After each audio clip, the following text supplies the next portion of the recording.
부모가 모르게 동생을 때리거나 아니면 부모 앞에서도 폭력을 행사하거나.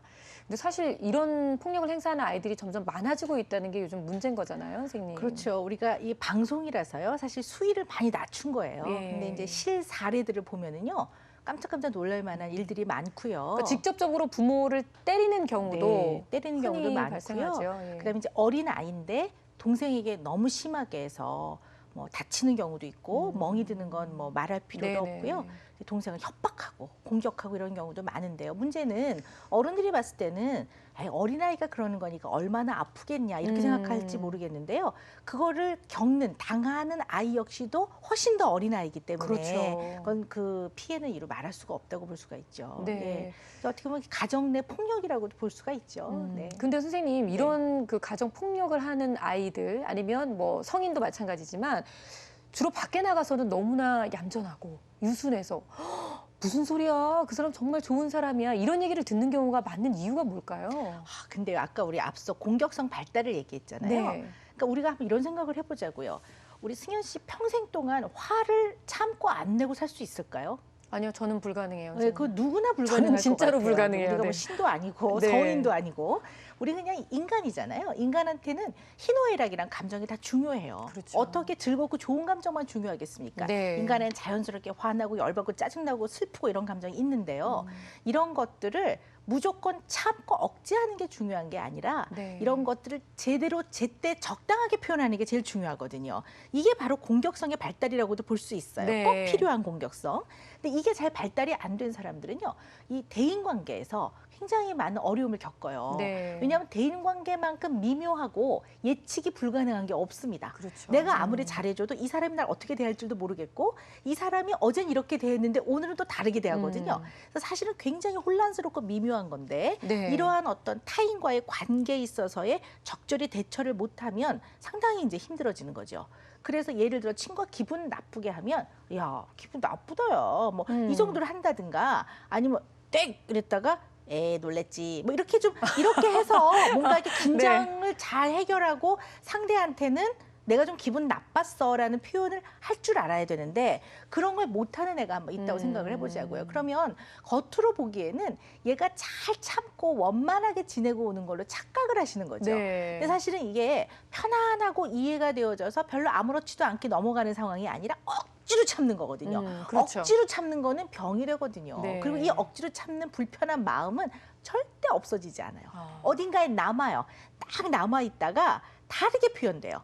예를 들어 뭐 머리가 지끈지끈할 수도 있고 네. 또 뭐 어떤 경우는 뭐 다른 뭐 질병으로 표현될 수도 있지만 가장 흔한 게 가장 안전하고 만만한 약자한테 이게 표현이 된단 그냥 말이죠. 폭발하는 거죠, 네. 순간적으로. 그래서 집에 가서 가장 안전하고 만만한 약자가 누구냐면 대개는 동생, 동생. 네. 그다음에 강아지, 문짝, 엄마인 경우도 있죠. 네네. 네. 그래서 집에만 오면 신경질을 부리고 화를 내고 악을 쓰고 특히 이제 엄마가 없을 때 동생한테 굉장히 심하게 하고 자기가 친구한테 당했다고 생각하는 착각하는 것들을 동생한테 하는 거죠. 네. 사실은 이 상황을 가만히 보면 정말로 학교에서 친구한테 폭력을 당하지 않는 경우도 많아요. 근데 아이들이 짓궂어서 네. 조금 짓궂게 노는 애들도 있거든요. 막 잡아 당기고 막 툭 치고 그렇죠. 그러면 그런 것들을 본인은 과민하게 해석을 하고 억지로 참고 집에 와서는 그 해결되지 않는 감정을 지나치게 폭발을 하는 거죠. 네네. 용수철 같은 거예요. 이거 확 튀어오르는 건데요.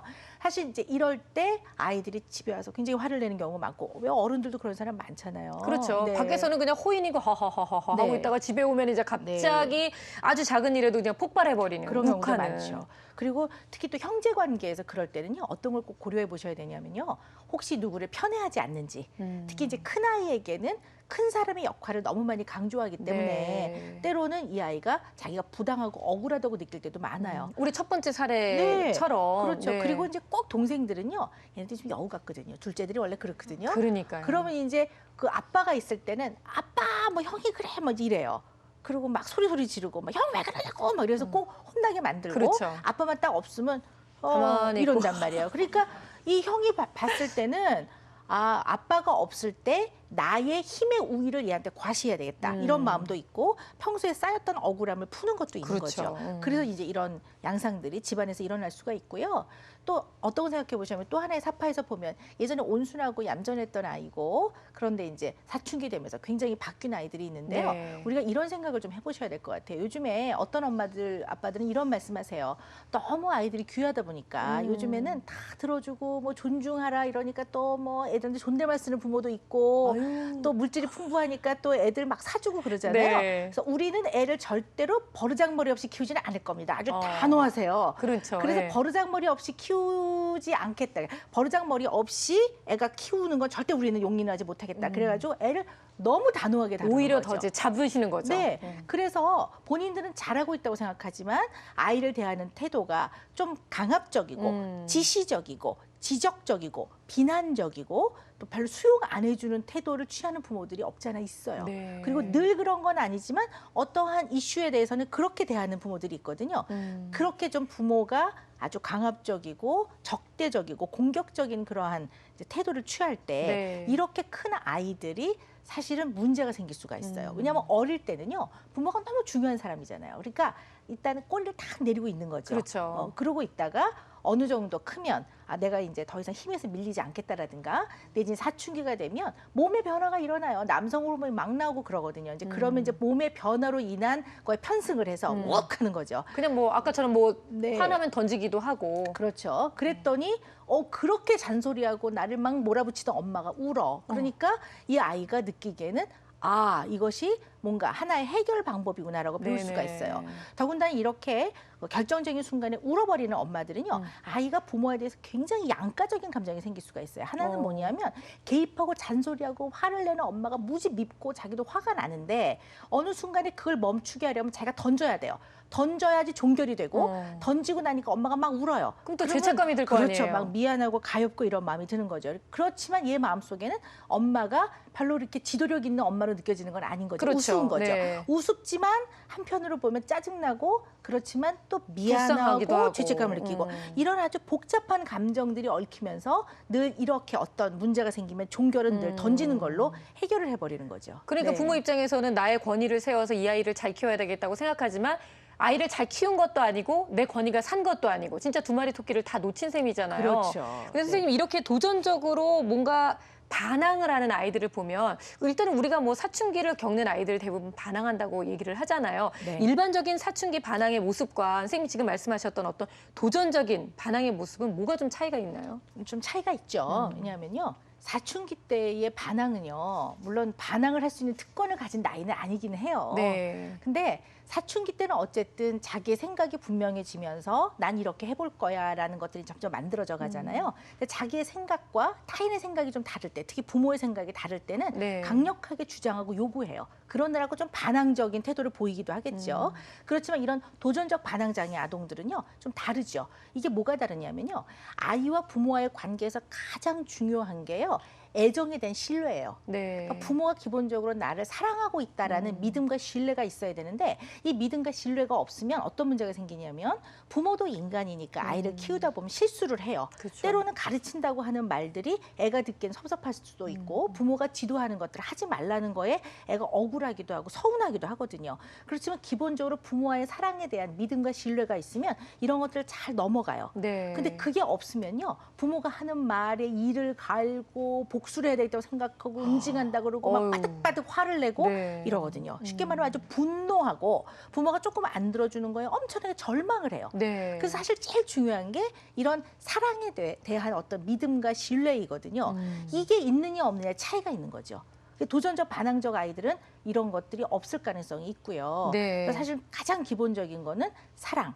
그다음에 아이가 그것을 사랑이라고 받아들일 만한 신뢰가 있느냐. 네. 그다음에 아이를 기본적으로 내 자식이지만 존중하느냐. 이런 것들이 굉장히 중요하다고 볼 수가 있겠죠. 그러면 선생님, 보통 이제 뭐 엄마들은 어떨지 모르겠습니다만 집안에 이제 아빠 같은 경우에는 아이가 이런 반항을 하거나 아니면 약간의 공격적인 모습을 보이면 내가 힘으로 얘를 눌러야 되겠구나. 얘를 위해서 하는 거야. 라고 하면서 선택하는 것이 뭐 훈육, 그 이상으로 체벌까지 이제 하게 되는데 이게 결국은 체벌을 한다고 애가 말을 듣는 게 아니라 오히려 더 이렇게 튕겨져 나가는 경우들을 흔히들 볼 수 있거든요. 네. 어떻게 대처를 하는 것이 네. 정말 좋은 방법인지 궁금해요. 뭐 요즘 학생 인권 조례도 있고 학교에서 체벌 못하게 돼 있잖아요. 네. 그러니까 체벌 자체가 좋지 않다라는 건 이미 다들 알고 계시는 것 같아요. 근데 오늘 우리가 얘기하는 이제 이런 아주 공격적이고 폭력적인 아이, 심지어는 부모한테 뭘 휘두르고 네. 동생을 막 협박을 하고 밀어붙여서 동생이 정말 뭐 병원에 입원할 정도이고 이런 정도, 내지는 뭐 친구를 때리고 집단으로 린치를 가하고 네. 이러는 아이들은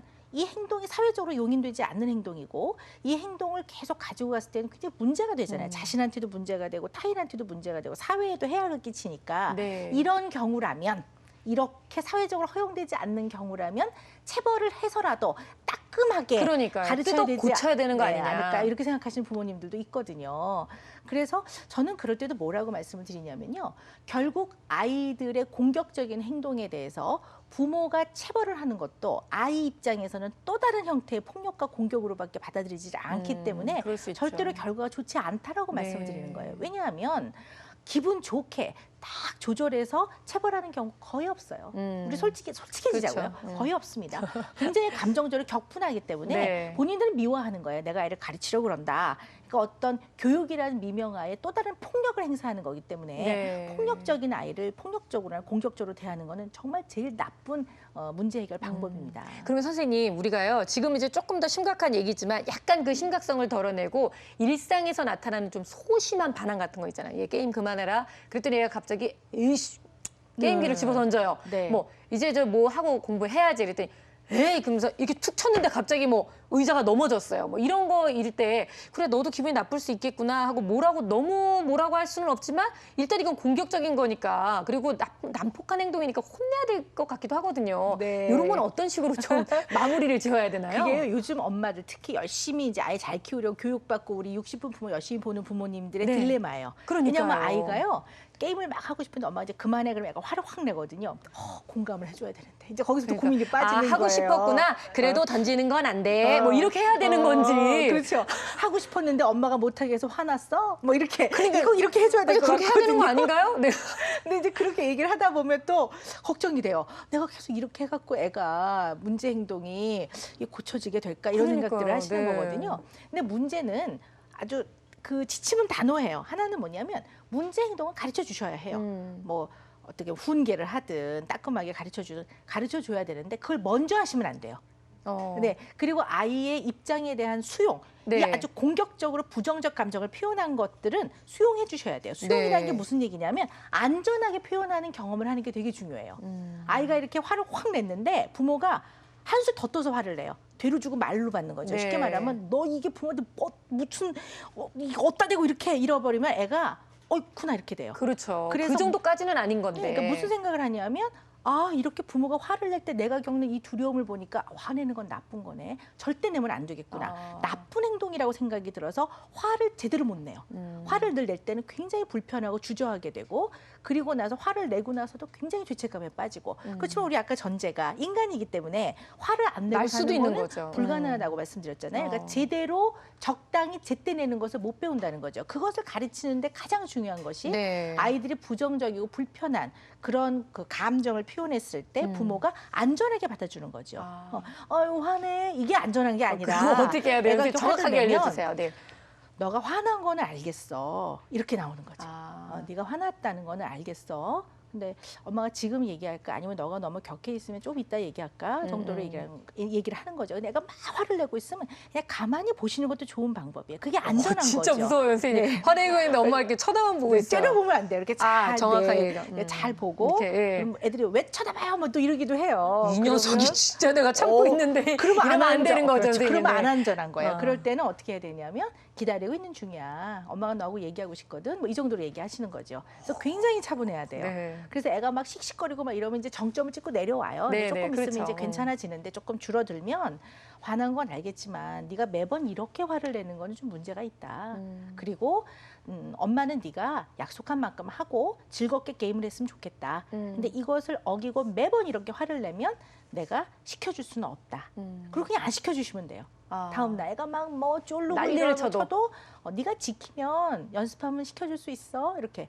그러니까 좋게 거절하면서 네. 아이가 표현한 공격적이고 불편한 감정의 표현을 너무 나무라하거나 네. 너무 말로 주지 마시고 네. 아이가 조금 안전하게 표현을 하되 부모가 지침은 정확하게 주셔야 돼요. 음. 이거는 안 되는 거라는 거를. 그렇지만 단호하게. 네가 화나는 감정은 내가 이해는 하겠다. 그래요. 그렇게 해서 아이가 우리 부모가 역시 참 엄마답네. 어. 이렇게 느껴야 존경하면서 그렇죠. 말을 따릅니다. 그러면서 게임기 던지는 건 안 된다. 이런 네. 식으로 얘기해도 돼요, 선생님. 네. 의자 넘어뜨리지 마라. 그렇죠. 이건 위험한 행동이야. 방문을 그렇게 꽝 닫는 건 안 되는 거지. 뭐 이런 네. 식으로요. 네. 네. 어머님들 꼭 한번 실천해 보시기 바랍니다.